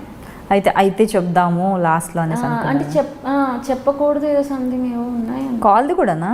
నాకు చెప్పలేదు, మరి అయ్యాక చెప్దాము అని అనుకుంటా మరేమో. లాస్ట్ క్యాన్సిల్ అయ్యిందని చెప్తా అయ్యయ్యో అని ఫీల్ అయ్యా నేను. సో బిగ్ బాస్లో మీ ఫ్రెండ్స్ కూడా వెళ్ళారు, బాగానే చాలామందే వెళ్ళారు ఫస్ట్ నుండి కూడా. సో మీకు ఇంట్రెస్ట్, మీకు కాల్ వస్తే మాత్రం మీరు వెళ్తారు? ఏమో నేను అక్కడ ఉండలేనేమో, కానీ చూడడం ఇష్టం మీకు అంతేనా? చూడడం ఇష్టం. అంటే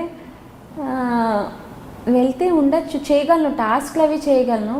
గొడవలు అంటే నాకు గొడవలు నచ్చవు బేసిక్గా, అంత ఎక్కువ ఫైట్ చేయలేను. గొడవలు లేకుంటే ఎలా బిగ్ బాస్కి? ఏమో మరి. నిజమే, కరెక్టే. మీరు గొడవలు ఆబ్వియస్లీ ఎవరైనా వెళ్తారు, బట్ వెళ్ళాక బ్యాడ్ నేమే వస్తుంది ఎవరికైనా.